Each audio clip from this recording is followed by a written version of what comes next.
Hey everybody, welcome back to the Muscle Intelligence Podcast. I'm your host, Ben Pakulski. We have part 2 with Dr. Scott Stevenson coming at you right now. I don't need to give you guys any more information because hopefully you've already listened to part 1. If you haven't, go do that now because part 1 is the prelude to this. In this podcast, we're going to get into such things as doing your own contest prep, the biggest mistakes people are making in contest prep, and especially transitioning from an off-season diet into a pre-contest diet. We talk about a ton of research around muscle building, what you guys want to start to understand around these different systems that the body is trying to respond to when you train. Really, really interesting conversation, and a little bit of a conversation about how our views may be oppositional. But when in reality, you just look at it as they're different times, different parts of the training continuum when things should be applied. I hope you love this podcast with Dr. Scott and myself. And if you do, leave us a review. Enjoy the show with Dr. Scott Stevenson. One thing I wanted to definitely discuss with you is, my focus. Everyone is probably aware of my myopic focus sometimes on execution when I train. Right. And it doesn't, and this may sound wrong, but it doesn't seem like when you're training other clients, you're as focused on it as I am. You're more focused on the sets and the reps and the manipulation of the stimulus. Yeah. Just talk to me about that. Like, how much are you controlling that with clients? How much are you trying to influence it? Is it just like, hey, do your best to focus on this muscle, or are you actually doing some manipulation of technique and execution? You've got more people you see in person than I do. I'm doing a lot of online stuff. So right, but even online stuff, that's why I created the video libraries, right? I'm like, here, go look at this stuff, because my belief is that most people, if not all, leave so much muscle on the table, and feel free to correct me if you feel like I'm wrong with me, or leave so much muscle on the table because of misdirected tension, right? As we talked about, you sever the flexus hallucis longus and you put it in some different place, and just redirecting tension. Now that muscle can grow. Right. So my belief is if we can teach your body to direct tension with proper form, what I quote unquote call proper form, right? Which is just directed tension based on manipulating your predisposed mechanics to elicit a response from different muscles. I believe people leave so much muscle on the table, and hopefully, my belief is prevent injuries. Yeah, I've switched to. I've got now a talk on mind muscle connection. I actually just wrote an article that came out online on that idea. And I'm beginning to realize that actually it's funny, the whole idea of the pump sets, the way I put them together, it was sort of born from that idea, and it came, I learned things the hard way. It sounds like you do sometimes too. Oh, of course, It came from injuries. Yep. And I had, I think the first time, it happened various times, I kind of need the same lesson over and over again, but I think I had like a little partial tweak of my triceps. So I didn't train I couldn't do presses. I was having to do all isolation work for delts and pecs and those sort of things. I stayed completely away from triceps. And when I added them back in, didn't lose a lot of muscle mass, just because I was staying active. I could still move my arm around. I wasn't casting like that. I started doing very high rep sets, and I was being super duper careful not to be sloppy. I was really focused on the muscle. I was basically employing a really, really strict mind-muscle connection type of form because I didn't want to tear my triceps from the bone. I didn't want to have a big gaping hole in my triceps. And I found that my triceps started to grow really, really well. Mm-hmm. This was part of the sort of the evolution of fortitude training, literally. And so that's why I have the pump sets in the program specifically, is because so people can do that. They can develop that in mind, pick the exercises that lend themselves best to that. Same thing goes for the cluster sets. In fact, all the exercises are chosen for the person based on what works best for them. But so I absolutely, utterly believe that. And what I found then is that when you do this sort of daily undulating periodization, it's the hardest thing to do. It was very hard for me, especially to get out of that widowmaker perspective and keep those reps continuous, because you want to stop. But when I started doing the pump sets that way, then you start to recognize, when you're doing the loading sets, which are okay, get in there, get adrenalized, get the red eyes going, you're going to just scream and yell and go bonkers. Then you start realizing how sloppy you can get. And then you're like, okay, now, because you've done something totally different. It's a completely different mindset. And then that mind-muscle connection mindset then carries over. So yeah, I absolutely agree with you. And I think you're right. I'll admit, one of the things that I can't do, or I don't do as much as I probably should with online clients, is focus on that, because it's so hard to do online. What I've done, like I've had a client I just literally did this with a couple of days ago, because she's very, very focused on the mind-muscle connection. And I do that with some of my Instagram videos, as I pick exercises that that they're new and novel, and they allow people to connect in that way. And I think once you have that experience, then you start to recognize, like, okay, gosh, now I know what a really good exercise for my pecs is supposed to feel like. Right. When I go back and try to do these barbell incline presses, these don't work at all for me. This is a waste of time. Right. Or at least I need to do them somehow differently. Right. I'm almost like opposed to the term mind-muscle connection. I know everybody uses it. Sure. But I'm opposed to it because it's not just like I want to think about this and therefore it will happen, right? Like I want to get that because that's what people hear when they hear that. So I know what you mean when you say mind-muscle connection, but when the average person says mind-muscle connection, I have a good mind-muscle connection. They basically are like, oh, I'm thinking about the muscle, therefore it's working more. And that's way too subjective to me. Like I need to be way more objective in what's happening here. Like I need to make sure that mechanically the muscle is doing what it's meant to do, and the resistance is appropriately matching with the mechanics of that muscle are, right? So I want to make sure that loading and strength curves that here. Yeah, and just like making sure that it's appropriately in line with the resistance, the line of force is in line with the line of pull of the muscle, right? Right. So that's what I'm focused on. It's like, am I directly challenging this thing rather than, this kind of loss of force that happens somewhere in the middle of the set, like, oh, that kind of contracted there, but it didn't really contract there. Well, you see what I'm saying? So how do I make sure that I don't lose tension in any increments, any millimeters during this set? That's my focus. And then and only then do I think ramping up intensity, effort, volume, and load makes sense. Yeah. And that's where, that's kind of where I cut my teeth, right? I'm like, this because for so long, like you, I think, I want to work hard. I've kind of, my badge of honor was I want to be the hardest working guy in the gym. And you're like, man, shit hurts. And I didn't build as much muscle as I thought. And it was a little bit like not always as balanced as I'd like it to be. And now I feel like I'm completely in control to be able to build anything on any human, because it's just a matter of looking at the muscle going, well, this is what it does on you. And then we line up the resistance to make sure it's targeting that part of the muscle. And then we go to like the fortitude manipulation of neurological stimulus, muscular stimulus, metabolic stimulus. But I love the reason I want to have this conversation is because I want you to poke holes at it, because the only way I get better is if I get someone like you to go, that's not right.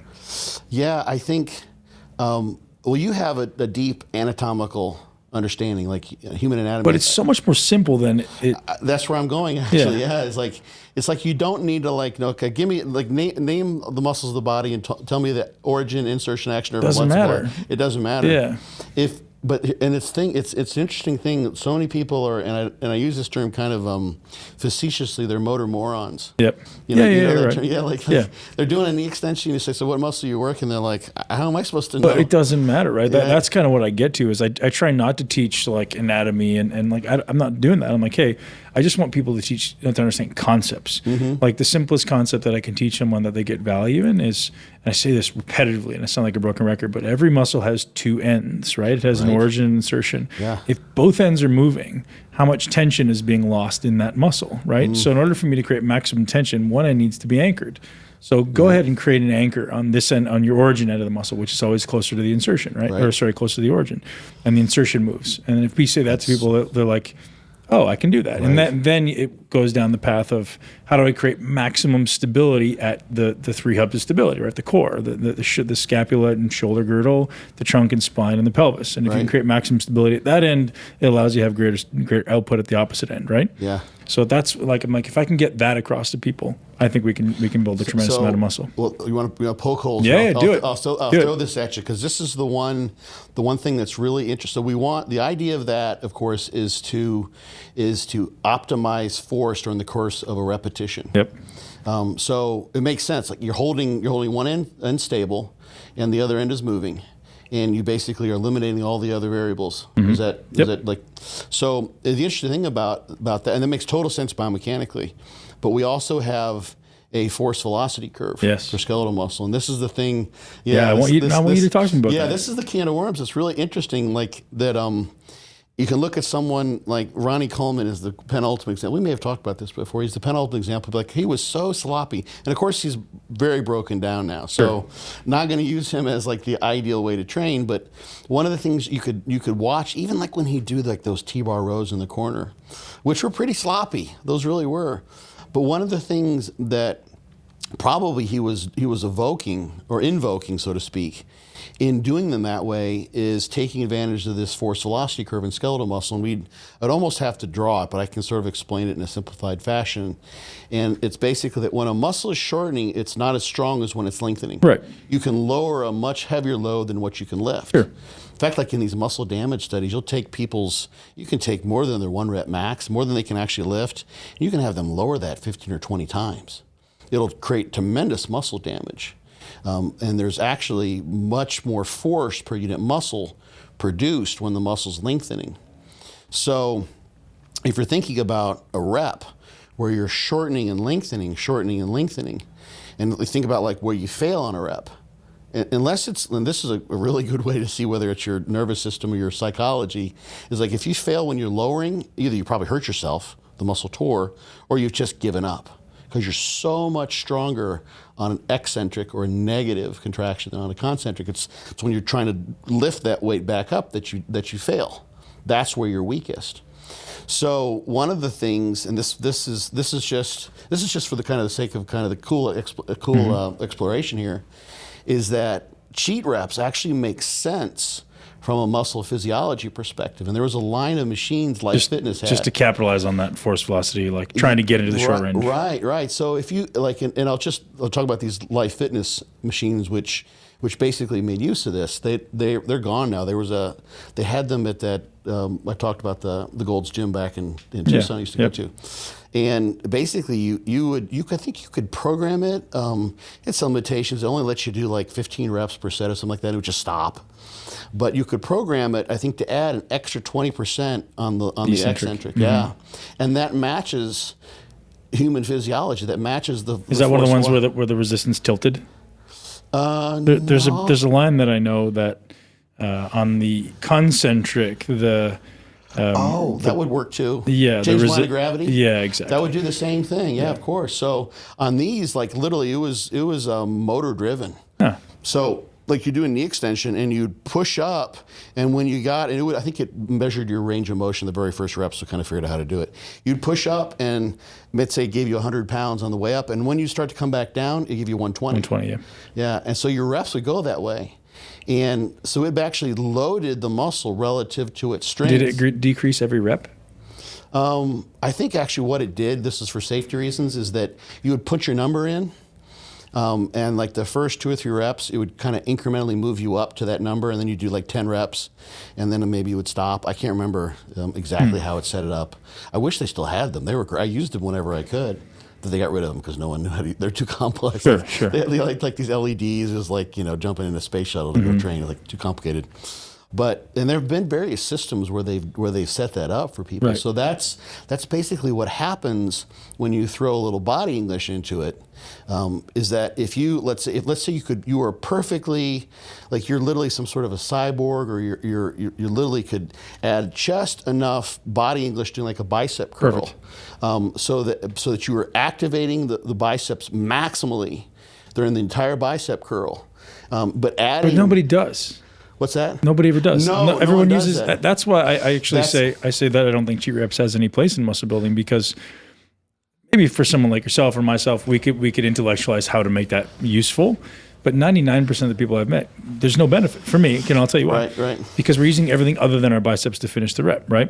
So we're initiating the rep, and we're getting momentum, and then the weight effectively floats, and maybe we catch it at the top, maybe we catch it at the bottom, and we get that decelerative force that we have to slow down. Mm-hmm. But as far as like actually muscular benefit, my suggestion, and let's talk this out, is just decrease the size of the rep, right? Like, so keep the exact form, So range of motion? Yeah. So if I go from, a 12-inch range to a 9-inch range to a 6-inch range to a 3-inch range to a 2-inch range, so you're keeping tension in the right place. So now the size of the rep just gets smaller and smaller and smaller. So you're keeping tension on the right muscle. That's a great thing to do. That's how I talk about extending sets. So rather than cheat reps, which by necessity requires me to use other muscles to get it up, well, now instead of doing that, I'm just going to go further and further into the set with smaller ranges of motion with the same muscle. Right. That's what I would suggest. What do you think about this idea? Because the idea of a cheat rep, if you could, cheat is like, it's kind of like a cheat meal. Like, are we talking a refeed? Are we talking a cheat meal? Like, is a full out, like, if it's really a cheat, it's like, well, then you're not actually doing it, you're cheating yourself. Like, if it's really a cheat meal, it's like, I'm just having pizza and ice cream. It's not really. That's what we're going after this, aren't we? Yeah. Going for some donuts. Right. Yeah. Why not? We haven't eaten for a while now. Right. I need the food. Right. But what if you had like a really good training partner and you do perfect reps? That's exactly And then you do forced reps. He gives you, just to keep the weight going. Well, kind of like we did today, or like on the hacks. So that's the ideal dream, I think. And as you know as well as I do, great training partner is like a unicorn. It's like a unicorn, man. Like I've trained with guys for 3 years before they were competent to spot like properly, right? So and my objective is like, I want you to perfectly match what I'm capable of doing to keep. Safely torture me. Right, and I say the tempo is the target, right? Like match this tempo. If we keep this tempo the same, and I teach all my coaches here that, and to become a great spotter is a skill. Yes, yeah. It's a skill. Yeah. Because you have to feel, or you have to be so present. You have to feel like how much are they doing, and how much do I just need to keep it moving at that same tempo. Right. But you're absolutely right with that. Yeah. And they've done, and the literature isn't perfectly clear here, but if you look at studies where they've compared like concentric and eccentric only training, there's an advantage to eccentric only. And what happens there, this is like a meta-analysis. Can you define advantage? Greater muscle growth. Yep. Yeah. Is you can use an isokinetic device, for instance, which is sort of like the perfect training partner because it only allows you to move at a certain speed, an angular velocity. So, like you set it at, you're going to do a 90-degree knee extension. You set it up to do 9 degrees per second or 45 degrees per second. So it's 2 seconds up, and then it's 2 seconds down. No matter how hard you push, it's stronger than any human being alive. So it's all out every single part of the repetition. Those are brutal. Have you ever trained on one of those before? Like I have, but what I've noticed is I don't think the technology is quite there yet. I think there's always kind of a part of the range where you lose tension and then you kind of lose that focus because, like, I don't know, unless I haven't trained on all of them. Yeah. But there's certain ones that I've tried and I was like, it's okay, but like. Would you do this in a gym or like the isokinetic stuff? Usually in a lab somewhere, right? Yeah. Well, literally, I mean, what you said. That's why I asked. Is like it's not going to lose any tension unless you're unable to activate because it's... Well, so when it changes direction, I found that there was like a kind of a lag. Oh, yeah, that could be. I mean, the one I used was a Kincom. We had one of those in the lab that I spent a lot of... Me and the Kincom were very close because I used it. Literally, I used it for my dissertation. Yeah. And I'll tell you, but there's some interesting research there, too, that led to how I did my dissertation. But that is basically kind of like the perfect spotter in a way. Like, every rep is all out. Like, people talk about, like, well, it's only those last few reps those are the ones that matter. No. Well, the other ones do matter, but... Like with a Kincom or like with an Isokinetic device, you can push as hard as you want, and it will just let you move at a certain speed. That's all there is to it.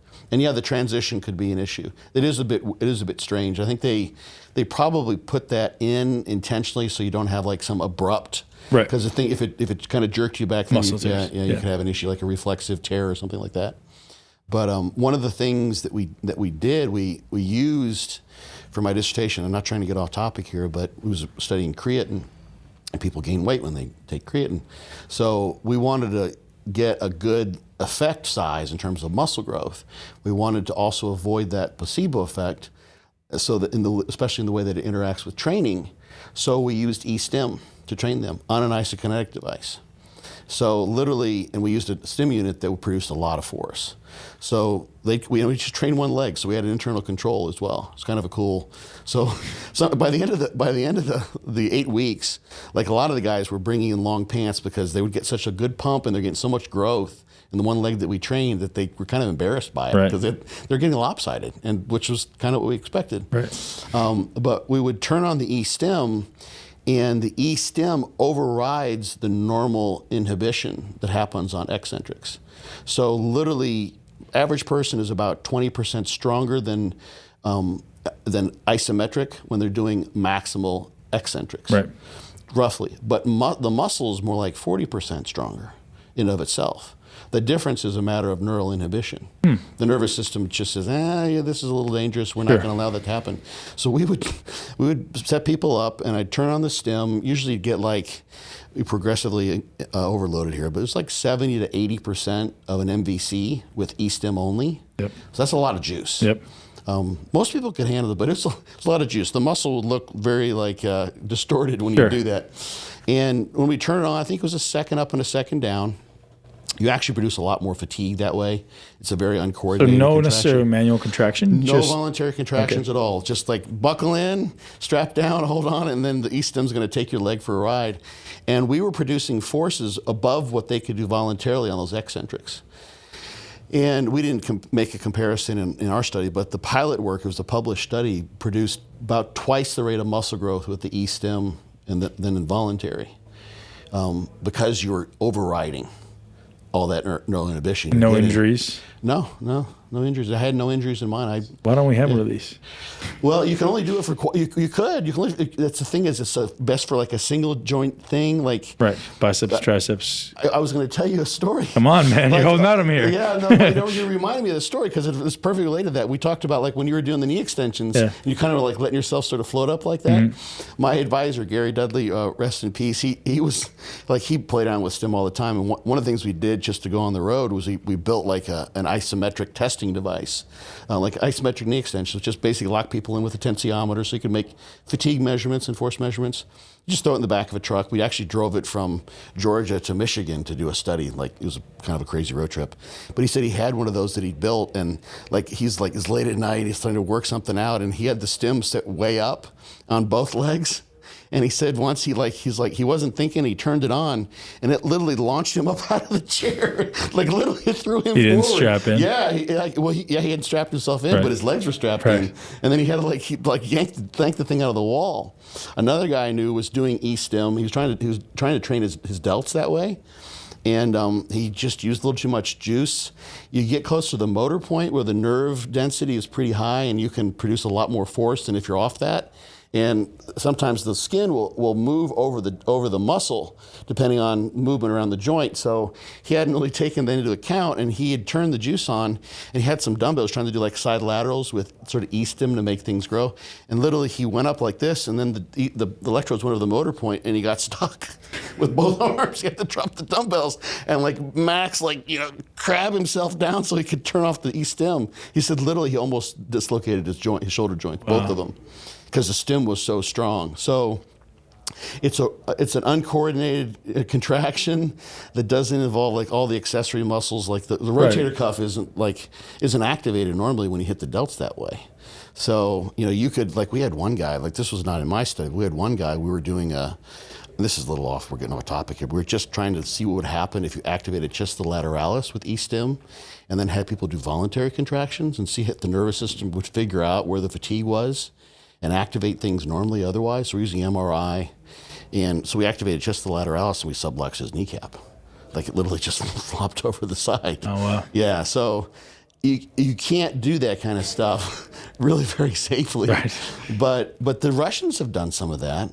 They've superimposed E-stim, and you've got an E-stim device you've played around with here a little bit. Yep. I don't know how much juice you can actually get. The kind of juice we were using was like enough. You could turn that thing up and produce more force than a person could voluntarily. And you got to be somewhat controlled and safe with that. So that's why I think the FDA limits. I had to get like special license to have that. You have to be a physical therapist, or you can't just like walk into the Ace Hardware store and buy one of those. Right. So there's two things I want to kind of come back to here. You brought up Ronnie Coleman as saying like Ronnie using these kind of accelerated reps, and I think there's certainly something to be learned from the greatest bodybuilder of all time. But I also think that there's a consideration around mechanics that we're not looking at, right? Yeah. Like, he just fits into every exercise perfectly, right? You watch him squat, it looks like it's perfect. You watch him deadlift, it's perfect. And not everyone has those mechanics. Not everyone has those muscle bellies. So there's a lot of considerations. But I just kind of want to touch on that because I think I get that conversation a lot. Why could you shut up and lift, man? Like we were Ronnie Coleman. No. Like I'm like, oh yeah, but you're not him, right? You're not, and like he's not able to do that. I totally agree. Dude, he's the most blessed human being that's ever walked the earth, potentially, right? Like you have there's something to be learned there, but also you have to be kind of a little bit weary with like, hey, this is what Ronnie did. But yeah, you're not Ronnie, man. I totally agree. Yeah. The other thing I wanted to talk about was exercise selection. So there's not you kind of said self-select. Like, what do you want to do? Like, what feels good to you? But I'd like to dig a little deeper there. Like, how do you guide your clients? Because I think that's a big thing in exercise, in building muscle, right? Yes. Gosh, that's a gigantic topic. So history is huge. And I'll ask them, why do you use the exercises you use? It's like everyone says you got to squat, like for instance. So how's that working out for you? Literally, where do you get back pain? I get knee pain, shoulder pain. Right, exactly. That's not working out very well. Right. You can look at muscle soreness. If they have an idea of where, like literally they're feeling the exercise while it's happening, having online is difficult and different than having someone there in person. We can watch them. You can see people who are made to squat. You can tell if they're made to squat. Like Ronnie. Like you said, that was the thing. Like watching him do those exercises, and Dave Henry, I've coached and trained with like so many times. It's like you could just see, like he just knew like intuitively how to make those. He does anything for his back, and he goes bang. Yeah. Whereas I'm the opposite. Right, exactly. Yeah. And so where you feel it, whether you get a pump there, that also points to whether the muscle's going to grow. A lot of times, muscles that grow really easily in someone get a good pump, and those that don't, they just don't want to activate for whatever reason. So is the pump, in your experience with data, actually that correlated with growth, or is it just the subjectivity of, hey, because we know we contracted this thing? It's a little both. Yeah. It's a little both. Obviously, like if you don't train it, you won't get a pump. You don't exercise it. But I found, and you tell me what you found, but I found with many people, their best muscle groups, the one that they literally could not train and they wouldn't really matter, when they do train them, they get this tremendous pump in those. Some of that is maybe because they don't train them very much, and they naturally have a tendency to activate them really, really well because neurologically they're set up for that. Biomechanically they're set up for that, and they're also relatively untrained.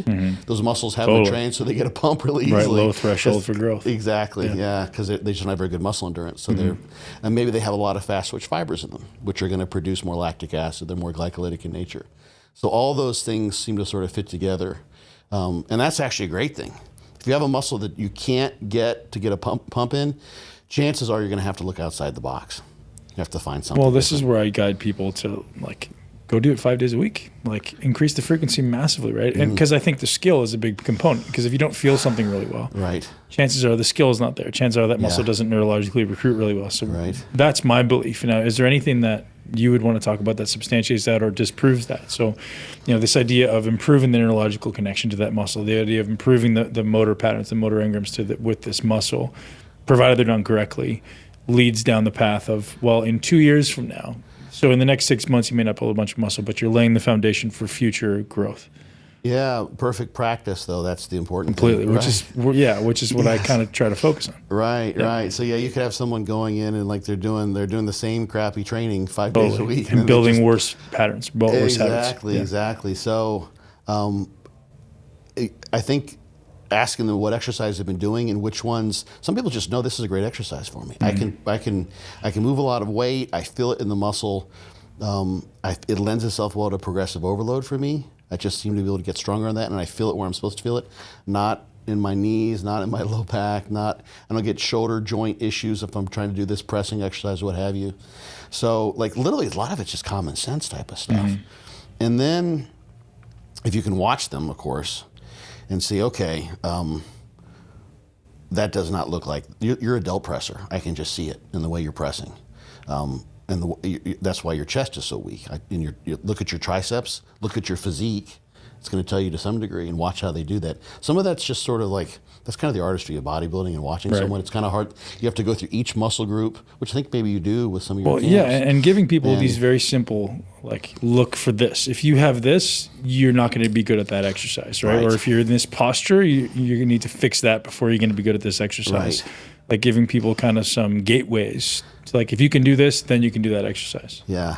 All right, ladies and gents, I want to interrupt this podcast with Dr. Stevenson to bring you a special message from me and Danny Vega. So if you guys are at all interested in ketogenic dieting, Danny Vega and I have teamed up to produce Keto Muscle Intelligence. So we wrote an amazing program that Danny and I have both beta tested ourselves. And Danny put an insane amount of muscle on. I wasn't exactly trying to build muscle, but I did. I think I put about 20 pounds of muscle on during this 12-week period that we went through.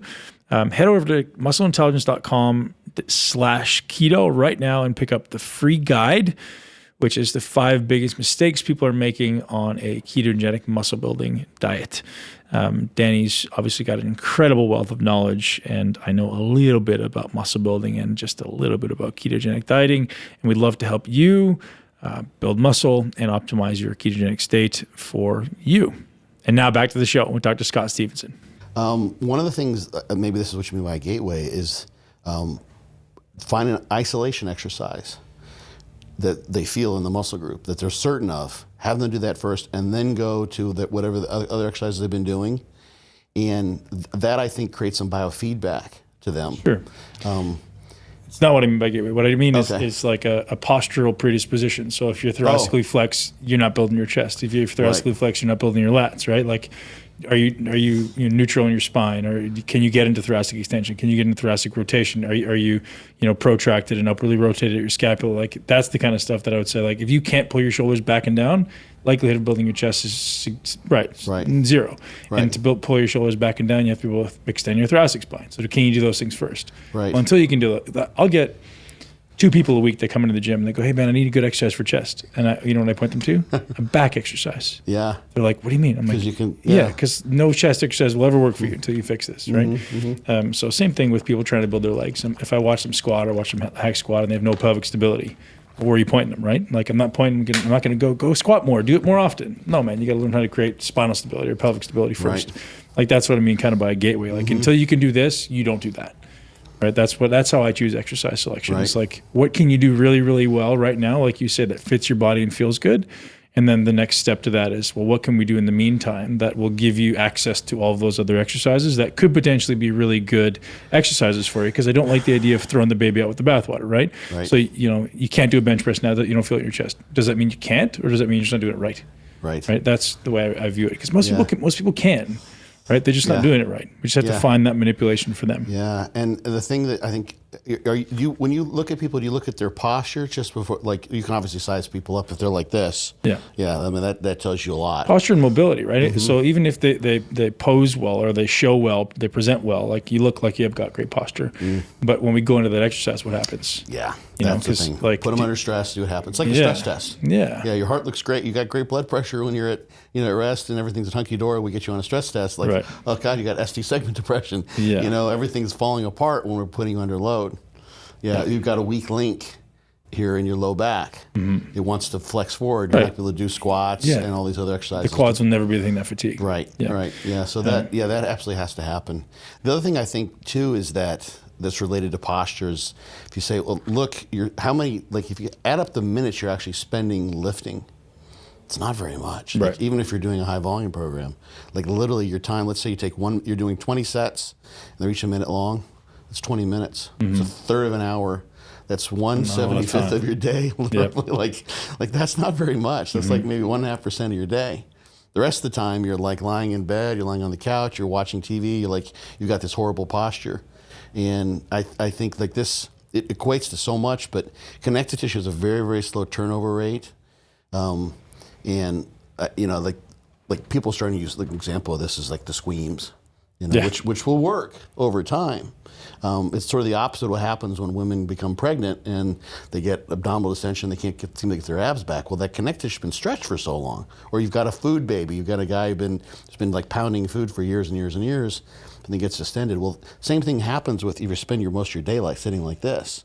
or your low back, all the musculars, all the muscle spindles, the connective tissue, the epimysium, the fascia around the muscle, it's all setting itself up to have a resting length where you probably don't want it to be. So you're literally fighting against the other 73% or other 98.5% of the day where you're in bad postural alignment, trying to fix it all at once in the gym. It's not gonna happen. So flexibility has to be there, and then I think some mindfulness. Literally, like one thing like that relates to this is, so you teach someone to squat down with a certain type of technique in the gym to build their legs. But then every time they pick things up and they're cleaning things around the house, they bend over in a totally different way. They don't practice that at all. Right. You can almost be undoing that neurologically, I think. So that has to come into play as well, I think. As far as just finishing up with exercise selection, like, is there any focus around compound or free weight, or do you spend most of your time on machines, or is it just a matter of like, hey, pick exercises that fit you right now? Well, I use the daily undulating periodization. Yep. So that's a little of both. It depends on the person. Some of those, like the cluster sets, those don't lend themselves well to free weights because you got to start and stop. You just don't want to be like having to re-rack a dumbbell so many times because you can hurt yourself pretty easily. Machines vary so much. Some of them have horrible loading curves. Some of them have great. That's why I wanted to use those Strive machines, because I like those. The loading curves are great. So those are awesome. Friction is huge. It plays a big role. Like you get on I won't even think about using a machine that's got a lot of friction in it, because it loads more on the concentric when you're weaker and it unloads on the eccentric when you're stronger. It's the opposite of what you want. So like that's a no-go for me as far as that goes. But then free weights, of course, don't run into that issue, but if you can't use those properly, if it doesn't fit you, if the loading curve just doesn't match, you're not able to do the things we just talked about, then that's not going to work as well. So a lot of it depends on the person and which I think you're going to get different advantages from each. So like pick the best of free weight motions for you. Like rack deads work great for my back. Sometimes some people just they get nothing from them. John Meadows was someone, deadlifts just don't work well for him. Heavy deadlifts. And you were strong as hell on deadlifts. I don't know how well that worked for your back. Didn't do anything for my back until I learned how to do them for my back. Yeah. Like now I can turn it into a back exercise, right? So looking at how do you manipulate the mechanics of this to kind of advantage the lat. Yeah. So you have to figure out how to use those. Like even like you guys were, one of the biceps exercise I did at the end, it was a preacher curl, but I stand on the other side of the machine and do like kind of a drag curl with it. Feel much better. So I'm big on, some people don't do this, it probably, causes liability issues for some gyms because I'm using things in ways that they weren't intended to, but use the machines in a way that matches your mechanics, your activation, and literally just like what you're trying to do with the machine. Some machines are horrible, some machines are great. So pick the best is the way I sort of look at it. All right, man, I don't want to take too much more of your time, but I have to ask this question because it's important. And speaking about your book, the book. Yeah, there's a book. This book. Yeah. Be Your Own Bodybuilding Coach. Yeah. And I think it's a gift to the industry, man. So thank you. I know how much time you put into that. Yeah, a few years. 40 or a little less. Yeah, close. Right? One, I'd love to tell you talk about the book, and then I want you to at least give the audience a teaser around the question I asked you previous to us starting was like this transition phase from an off-season to a contest diet is everyone screws that up, and I believe they screwed up, and I want to hear what your approach is. So tell about the book, what it is.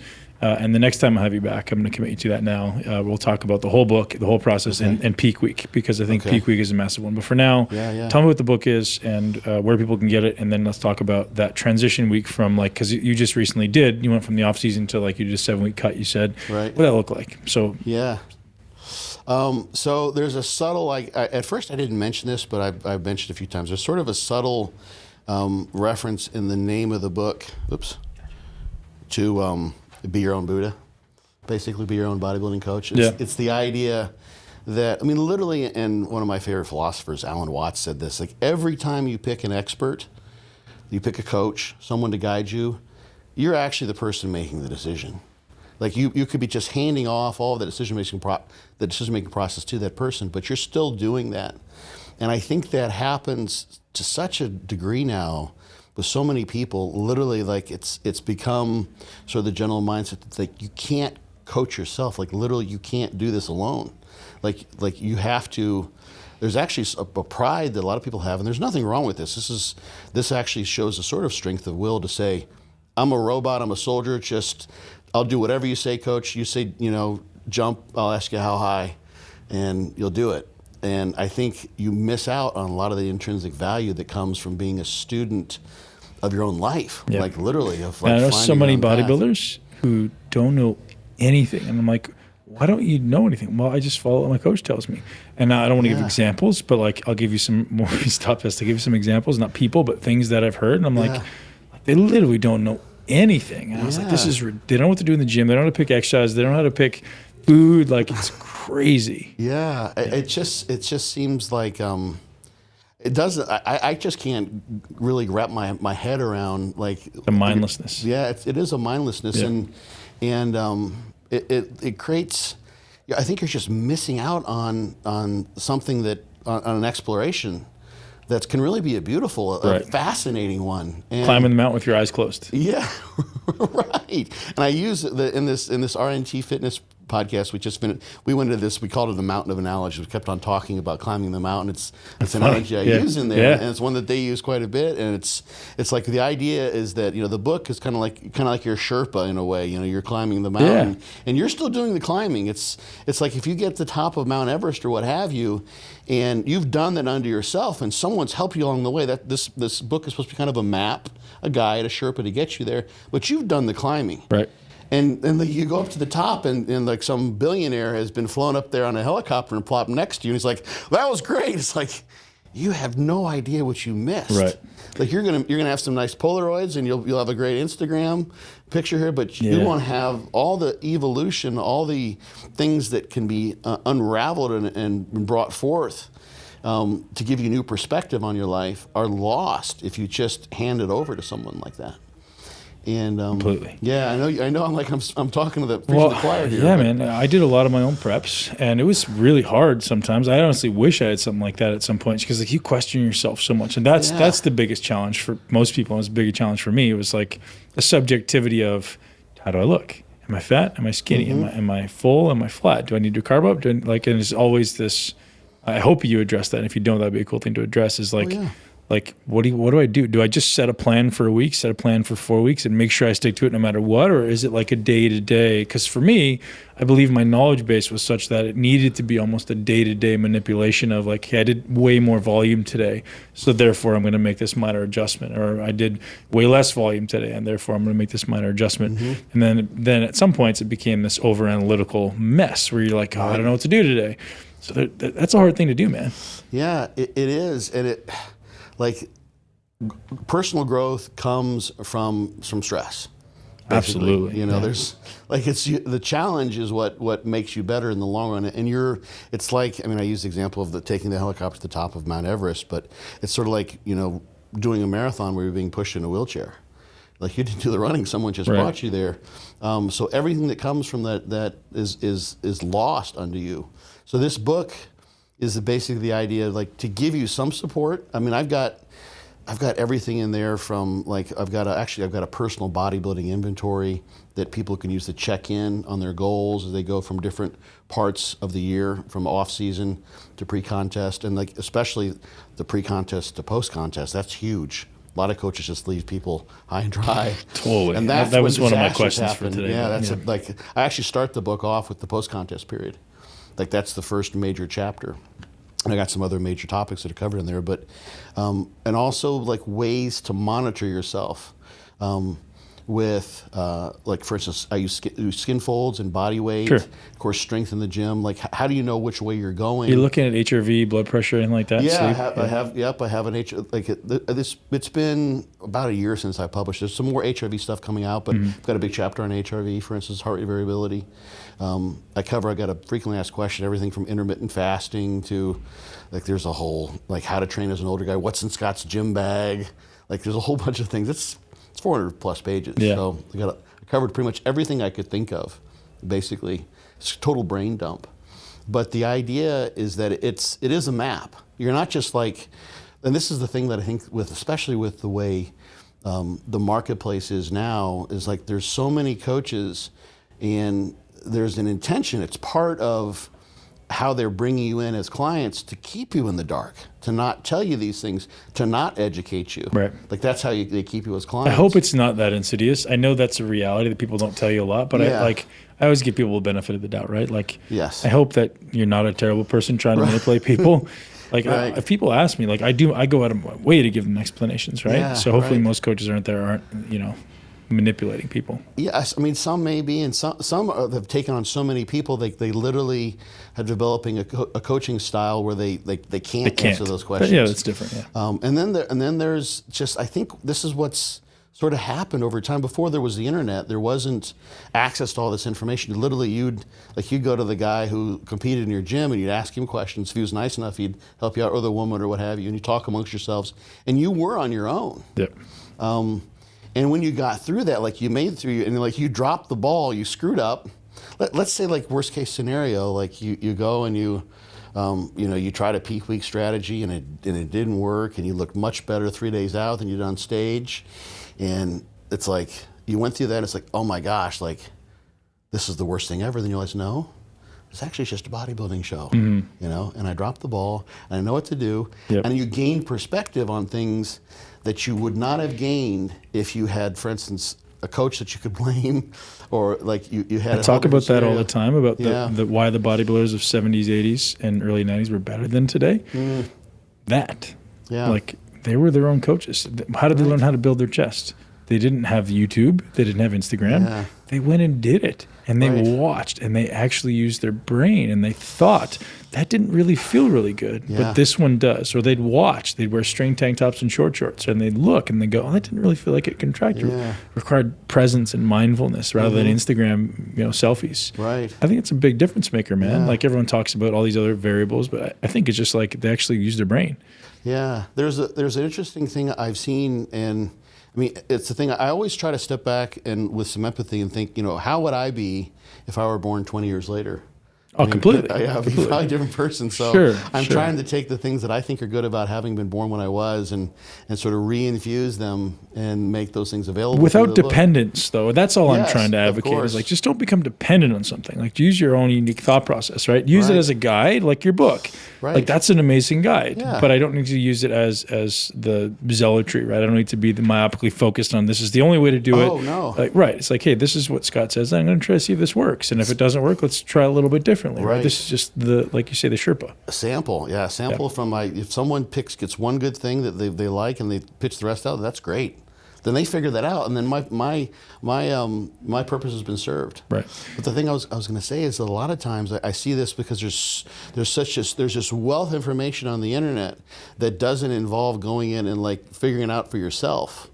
People will be like, so what exercise should I do for this, or what exercise, or what muscle group does that hit? And it's like this is like, you can't tell this is they're filtering their ways of knowing through the internet and through a coach that just tells them who it is.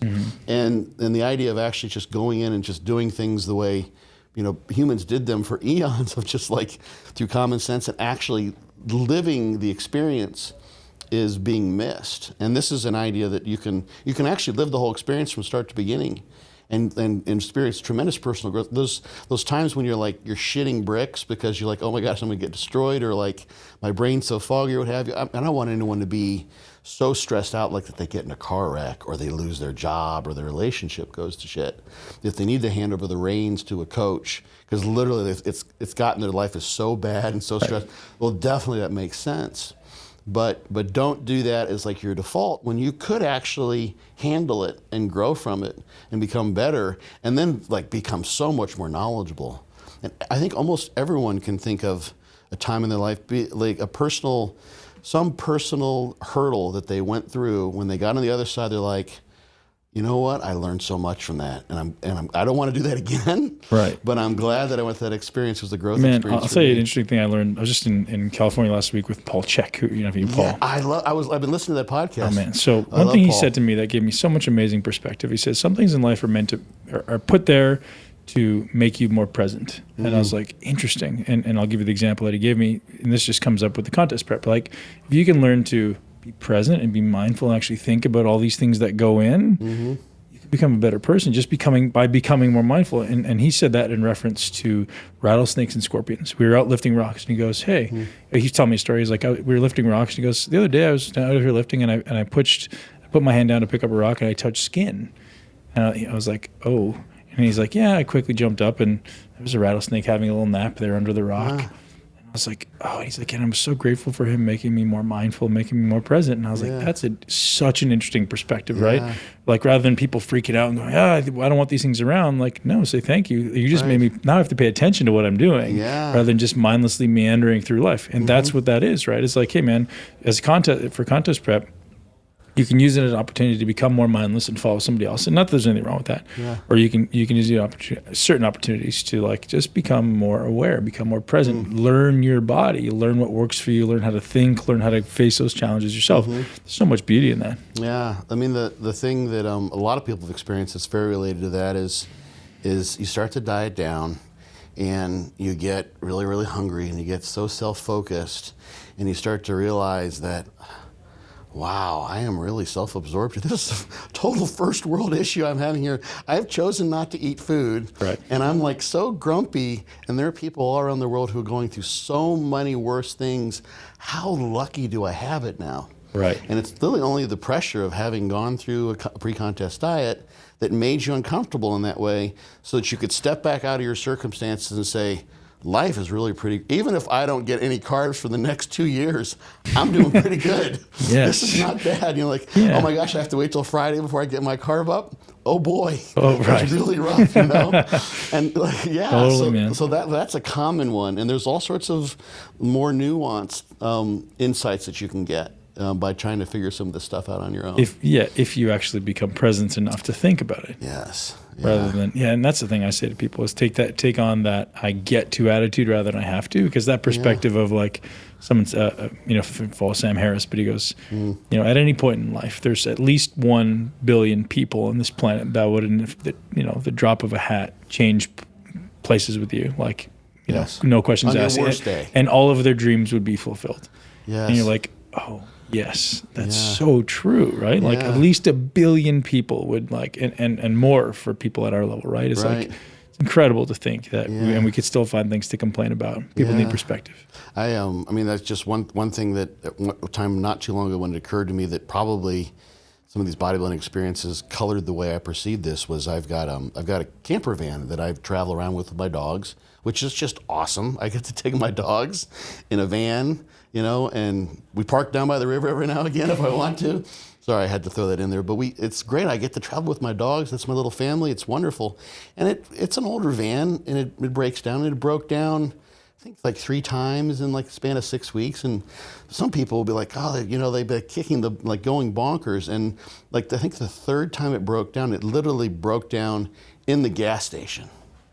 And I'm like, this is awesome. Right. Like I couldn't have picked a better place. Exactly. I was really literally like happy about having it because it wasn't stuck on the road.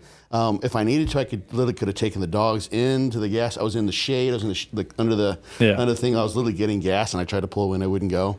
So there's water and there's food. It's like I couldn't have picked a better place for the van to broke down. I was really kind of excited about it. And a lot of people have been like, oh my God, my van broke down. They're pissed. And it was expensive, and I was there for hours. But I really was able to reflect back on that particular experience in a way that, like, I was kind of happy, And that wouldn't have happened, I don't think, if I hadn't had a lot of the lessons that bodybuilding has taught me over the years. Yeah, and bodybuilding for both of us, I think, is climbing the proverbial mountain, right? It's like taking one step in front of the other and seeing how far you can progress. And when you get to those steep parts of the mountain, you still know you're going to make it through and enjoying the view along the way. And the thing, too, even beyond that, is that it's our choice to climb that mountain. Like it's cool you get to climb a mountain, but some people have lives that have forced them to do those sorts of physically difficult things that they didn't want to do. We get to do that just to enjoy the actual challenge of bodybuilding. Is like a self-imposed challenge that we get to use to evoke greater fortitude, self-reliance, those insights. Like, what a beautiful thing it is that we can actually bring that upon ourselves and step out anytime we want. Like, you're too hungry, like, well, I can just go get donuts. I'm good to go if I want to. But some people don't have a choice. Some people, like, they have to climb the mountain because their people there's some dictators taking over the country and they're trying to just flee borders to live. Right. Like, that's rough. We've got it really, really good. So it's only when you sort of see, like, it's like you're being it's almost like a bodybuilding is sort of a simulation struggle that gives you a little bit, and I don't even want to say like I have any idea what it'd be like to live through some of those things, because my life has been absolutely blessed. Yeah. You know, if you think about the numbers, like the way that I live is just like absolute top of the food chain, especially historically speaking. It's just amazing. But you get a little bit of insight, and it's just a really wonderful thing to be able to have that perspective. So that's what I think, why a book like this, I think if it's gotten a lot of people to be able to sort of, there's a guy doing the British finals actually right now. He's been using my book and my training system. He's like literally, I think he's competing. He'll be tomorrow because I think they do this on Sundays. But and like I hear back from people all the time. It's so rewarding because they say the things that I was hoping people would say. Is they picked up the book, they figured it out on their own. They just love the process, and they've gotten a reward from it. So it's been really rewarding to be able to help people out there. Awesome, man. And don't want to take any more of your time, but we have to answer that question. People are going to get pissed. But just give me the 3 biggest mistakes people make transitioning from off-season into contest prep. 3 biggest ones. Going straight into like a hardcore pre-contest diet when you don't need to have that amount of caloric deficit. Like you can just, a lot of people, if they've been eating like really, really big in the off season, they can just drop back and stop force feeding. That would do it. 10 or 20%. Yeah. The second big one a lot of people do, I can't say this is a mistake necessarily, but I think sometimes it can backfire, is they're like, okay, I'm starting my diet, so I'm going to spend the next week eating as much junk as I possibly can. They set themselves back. You can put on 10 more pounds? A month, yeah. And then probably the third one was not giving themselves enough time. You know, like not giving themselves time because you can literally you can diet for 3 or 4 weeks and have a week off, or you can have some sort of an intermittent diet cycling pattern where you're not continuously in a deficit every single day, and so if you're going to need maybe 12 true weeks of dieting, start your diet 16 weeks out, and then you can have some weeks off where you meet in maintenance, you have a normal life to some degree, you get a psychological release. So starting early enough is probably the third big one. That's huge, man. I know there's a lot of research on that now, doing kind of like the 5-day eat what you want, kind of like self-regulated. I know that may be a little bit subjective, but just to let your body kind of reset, let your hormones kick back up. And I think that probably ties into what you say doing post-contest as well, but we won't get into that, but we'll definitely get you back on here for another one. And where can people pick up your book and find more from you, man? BYOBB Coach, yourownbodybuildingcoach.com, or just fortitudetraining.net. DrScottStevenson.com, they all go to the same place. Wonderful. Yeah. Man, true pleasure and a true genius when it comes to, but seriously, I don't like the term guru. People don't like the term guru, but I hope your recognition and acknowledgement for this continues to grow because you deserve it. Thanks, brother. Yeah, man. Appreciate that. And that is a wrap, ladies and gents. Thank you so much for listening to my conversation with Dr. Scott Stevenson today. Hopefully you enjoyed the muscle building deep dive. And as always, I want to spend a moment thanking you for your ear and for your time listening to the Muscle Intelligence Podcast. You guys know this is an absolute passion project of mine. Thank you for your reviews. Thank you for your feedback. I appreciate every single message I get, every single share we get on Instagram and Twitter, every review we get on iTunes. Thank you. You know that subscriptions and reviews drive the podcast. They allow us to get a better ranking on iTunes, which obviously allows us to get better guests, better sponsors, and allows us to grow this podcast and share this message of intelligent muscle building around the world, which has been my mission since 2011 when the business started. To empower you with the knowledge and skill set to live your greatest life in a body that you love has become a mission that's ingrained in my heart and my soul, and I truly am grateful to be a small part of your journey. Thank you very much for tuning in. Have an amazing day. Thank you so much for tuning into Muscle Intelligence. If you enjoyed today's episode, please be sure to share it with at least one person you know. Make sure you're subscribed so you never miss an episode. This podcast is for information purposes only. The statements and views on this podcast are not medical advice. This podcast, including Ben Pekulski and the producers, disclaim responsibility for any possible adverse effects from the use of information contained herein. Opinions of guests are their own, and this podcast does not endorse or accept responsibility for statements made by guests. This podcast does not make any representations or warranties about guest qualifications or credibility. This podcast may contain paid endorsements or advertisements for products or services. Individuals on this podcast may have a direct or indirect financial interest in products or services referred to herein. If you think you have a medical problem, consult a licensed physician.